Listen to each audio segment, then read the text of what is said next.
দেখুন, আওয়ামী লীগ এখনও মূলত পতিত স্বৈরাচার এবং তাদের দোসররা দেশে বিদেশে নানা ধরনের ষড়যন্ত্রে কিন্তু 5 আগস্ট পরবর্তী সময় থেকেই তারা আসলে ষড়যন্ত্র করে যাচ্ছেন এবং এই ষড়যন্ত্রের অংশ হিসেবেই তারা চেষ্টা করছেন বিভিন্ন সময় বিভিন্নভাবে বাংলাদেশ নামক রাষ্ট্রটিকে অস্থিতিশীল করার জন্য। তো তারা সেই ষড়যন্ত্র এখন পর্যন্ত করে যাচ্ছেন, কিন্তু আমরা যারা ফ্যাসিবাদ বিরোধী শক্তি রয়েছি, ফ্যাসিবাদের বিরুদ্ধে আমরা যারা সশরীরে লড়াই সংগ্রাম করেছি, আমরা তাদেরকে প্রতিহত করার জন্য আমাদের সর্বাত্মক প্রস্তুতি রয়েছে এবং আমরা যারা ফ্যাসিবাদ বিরোধী যে সকল রাজনৈতিক দল এবং ছাত্র সংগঠন রয়েছে, আমরা এখনও এক এবং ঐক্যবদ্ধ রয়েছি মূলত ফ্যাসিবাদের বিরুদ্ধে এবং তাদের বিরুদ্ধে আমরা 5 আগস্ট পরবর্তী সময় থেকেই কিন্তু জিরো টলারেন্স নীতিতে রয়েছি এবং সেই ধারা আমাদের এখনও পর্যন্ত অব্যাহত রয়েছে।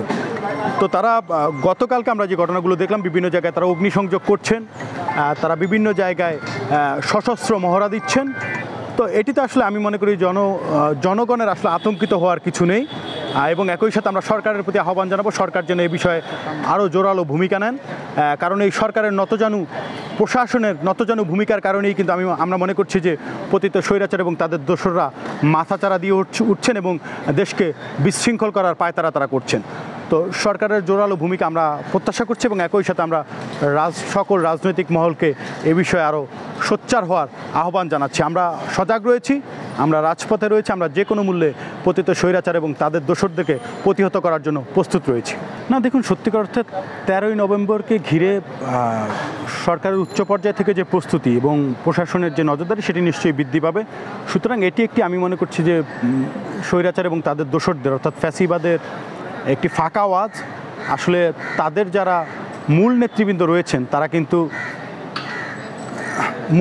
যারা রয়েছেন তারা ইতিমধ্যে দেশের বাইরে চলে গেছেন এবং তারা সেফ এক্সিট নিয়েছেন। সুতরাং এই কর্মীদেরকে আসলে বিপদগ্রস্ত করার একটি কর্মসূচি বলে আমরা মনে করছি এটিকে, 13ই নভেম্বরের যে কর্মসূচি, এবং একই সাথে এটি আসলে তারা যেটি করছেন মূলত শেখ হাসিনার যে বিচারের যে রায় সেটি হওয়ার কথা এবং সেটিকে ঘিরেই কিন্তু আসলে আওয়ামী লীগের এই কর্মসূচি। তা আমরা একটি কথা স্পষ্টভাবে বলতে চাই, শেখ হাসিনার বিচার এই বাংলাদেশের মাটিতে হলে মূলত বাংলাদেশ কলঙ্কমুক্ত হবে এবং একই সাথে আওয়ামী লীগের যে কলঙ্ক ইতিমধ্যে লেগে আছে, শেখ হাসিনার বিচারের মাধ্যমে সেটি কিছুটা হলেও লোপ পেতে পারে। কারণ তিনটি গণহত্যা, বিশেষ করে পিলখানা, শাপলা এবং জুলাই গণহত্যার দায়ে শেখ হাসিনার বিচার বাংলাদেশে অনস্বীকার্য হয়ে পড়েছে এবং এই বিচারের মাধ্যমেই বাংলাদেশ কলঙ্কমুক্ত হবে। সুতরাং এটি নিয়ে আসলে আতঙ্কিত হওয়ার কিছু নেই এবং আমরা চাচ্ছি যে সেটি যে প্রথাগত নিয়ম রয়েছে এবং আইনানুগ প্রক্রিয়ার মাধ্যমেই সেটি সম্পন্ন হবে। আওয়ামী লীগ যতই জ্বালাওপোড়া করুক কিংবা ফাঁকা আওয়াজ দেখ, কোনোভাবেই শেখ হাসিনার বিচারকে তারা আটকে রাখতে পারবেন না। সাইফুল ইসলাম, আহ্বায়ক, বাংলাদেশ জাতীয় ছাত্র সমাজ কেন্দ্রীয় কমিটি।